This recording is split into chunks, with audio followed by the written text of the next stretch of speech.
Hey there, make sure you join Franklin McNeil, Jorge Rivera, and me, Max Bredos, for MMA Live at 11:30 Eastern Time on ESPN2. Here's a quick preview of what you will see tonight.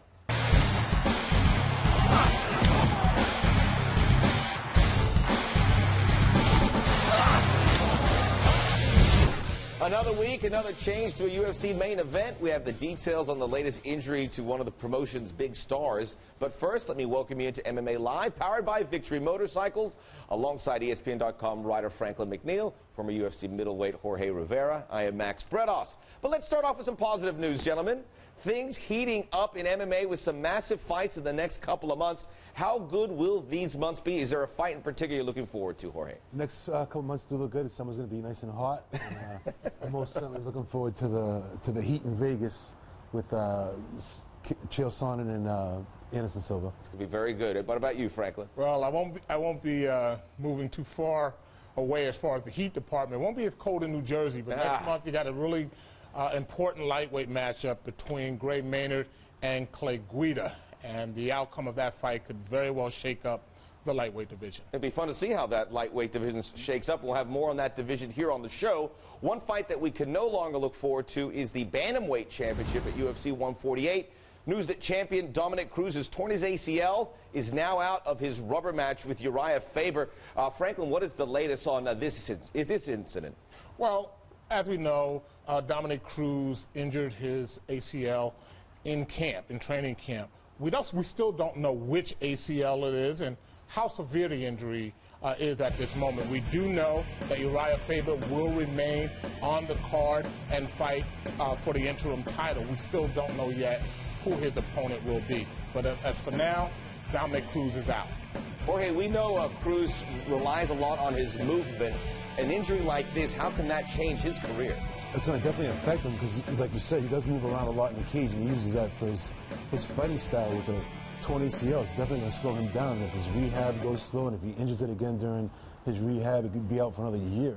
So it's a very serious injury. A real setback for Dominic Cruz. We certainly hope him the best in his recovery, but he was also involved in The Ultimate Fighter this season, and TV ratings are already struggling with that show. What does that mean for The Ultimate Fighter on the run-in for that program? Well, Cruz is going to stay on the show. He's going to remain, and I think it's the right thing to do. The show is pretty much near its end. And they don't, even though he's not fighting Uriah Faber, the Cruz and Faber do have that personal hostility between one another, and the show will definitely continue that. I'm sure there'll be some conversations about the injury itself. And with the champion down, it means we're going to have an interim champion. In the meantime, Jorge, what are your thoughts on having interim champions, just like we have with George St. Pierre? Well, it's a necessity. People want a champion representing that weight class. They want the best fighter representing it at that time. Right now, Dominic Cruz can't do it. Uriah was set up for that title shot, so he deserves to have the interim title for now, or at least a shot at the interim title. By the way, for Cruz, this means that 2012 will be a wash. He will not fight this year, and certainly it affects his situation at The Ultimate Fighter as well. And here is what he tweeted. Bump people, the support as I battle this. Big sorry to all the fans out there. I will recover. I will be back to put on a show. That from Dominic Cruz. Now, certainly one of the major problems that they're facing in mixed martial arts has been the amount of injuries during training.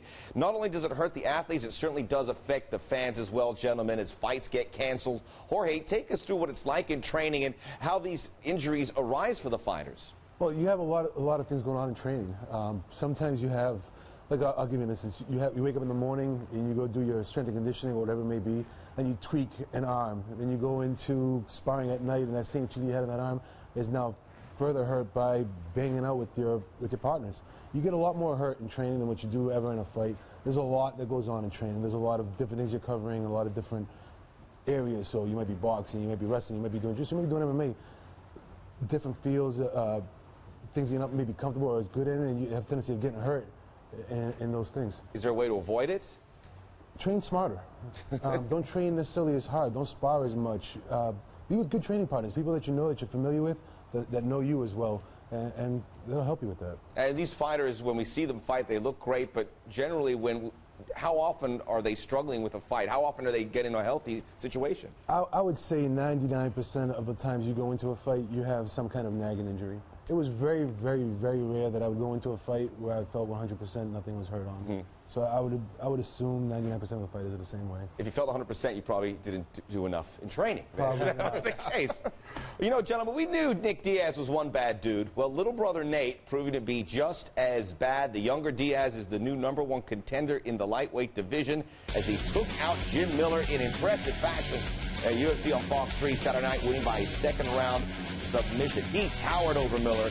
It looked like the men versus the boys from the opening round. How impressed were you, Franklin, by what Diaz was able to do this weekend? I was very impressed by Nate Diaz. Jim Miller, the guy he beat, is one of the top lightweights in UFC, period. The only guys who've ever beaten him, Benson Henderson, Gray Maynard, Frankie Edgar. And people don't submit Jim Miller. They don't stop him, for one thing, and they don't submit him. Nate Diaz, I think it was a great matchup for him size-wise. He's definitely on a roll right now. As you can see there, almost took Jim Miller's tongue with him back to Stockton, California. Time now for the long road to victory. Just 13 months ago, it looked like Diaz would never challenge for the 155-pound title, coming off back-to-back losses. How things have changed. After 3 straight wins, Diaz has a strong argument that it should be he who takes on the winner of Henderson Edgar 2 for the UFC belt. So there you see what Diaz has done in the last 5 fights. Jorge, you are a big fan of the Diaz fans. We certainly know that. Is he deserving to get that shot at the strap? He's just as deserving, I would say, excuse me, as everybody else in that division. The 155 division is stacked. I mean, great fighters from top to bottom. I don't know if he's exactly the #1 guy. I wouldn't argue with it, but... Especially not to Nate Diaz. No, not to Nate. But there are a lot of good 155 guys that are fighting in that division. This division is stacked. I would say it's the best division in all of MMA. He is deserving, but so is Anthony Pettis. And depending on what happens next month between Clay Guida and Gray Maynard, you can make an argument for one of those guys. Look, we're talking about his 2 losses. That was at welterweight.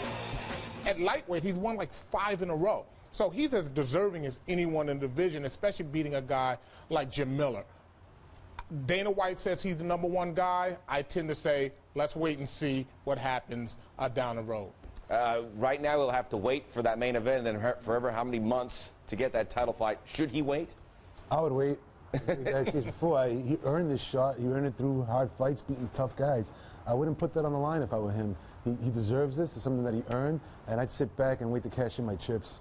All right, so we'll look forward to that. Diaz is next in line for the title, but after the fight on Saturday, he told everyone who he thought was the true champion at 155. I'm trying to be the #1 in this world, you know what I'm saying? There's only one person above all of us, and that's Gilbert El Nino Melendez, the true world champion lightweight. He's fighting next 2 weeks from now against Josh Thompson. Much love to Gilbert, the whole El Nino Training Center. So El Nino getting some love from his training partner Diaz. He says Melendez is #1. Jorge, though, we'll leave it up to you, and it's time for an MMA Live Top 5. Who do you have as the best lightweights in the world? Here we go. #5, I have Clay Guida. Clay's just an animal. Yes. His energy's non-stop. You know that every single fight he's going to come and bring it, and he's doing great. He's on a win streak right now. I think he's lost last fight, but he's doing great up to that. #4, a guy that may be destined to be the king of this division. Anthony Pettis, very young, very good. Lost his first fight in the UFC. 2 Clay has won 2 since then. Being a very tough Joe Rosen with that head kick right there. Anthony Pettis is a winner with this guy. He's going to be very, very good. Jorge, at #3, you had the guy who used to be the champion. Will have a shot at getting that title back. You got to give it to Frankie, #3. Let me give it to #2 because they have another champion there for him. This guy's just great. He's beating everybody who he should have lost to, including the rematches of Maynard. Arguably the biggest heart in all of them, man. I love Frankie Edgar. Nate Diaz has Gilberto Melendez at #1. You have him at #2. It's a dude, Gilbert's awesome. Hasn't lost a fight since 2008. Josh Thompson, who he's going to be fighting next in your trilogy. Gilbert's just a great fighter. He's running through everybody here, beating up Kawajiri. It's great. If he was the UFC champion, he'd be #1. Since he strikes force, I'd give him #2. He's not the UFC champion. This man is. Benson Henderson, you can't argue with that. #1 guy at 55 in the world, the #1 organization. He's running through people. He's a great fighter. I really want to see a rematch with him and Pettis. I love Benson Henderson, but I will argue with that. I say Nate Diaz has it right. it's Gilbert Melendez at number 1. And Nate Diaz, do I assume he's at 6? We didn't see him in the top 5? In all honesty, the 55 division is so stacked that I feel in the top 20 guys, you could throw them all in a brown paper bag, shake it up, pull out 2 knees, and you got a main event fight right there. Dana White, are you listening? How's that for a pay-per-view? The brown bag pay-per-view, if you will. Best division in UFC? Lightweight. Lightweight? Yep. Lightweight? Deepest anyway. Deepest, I should say. Very good. Well, it's going to be a division we look forward to seeing the rest of 2012.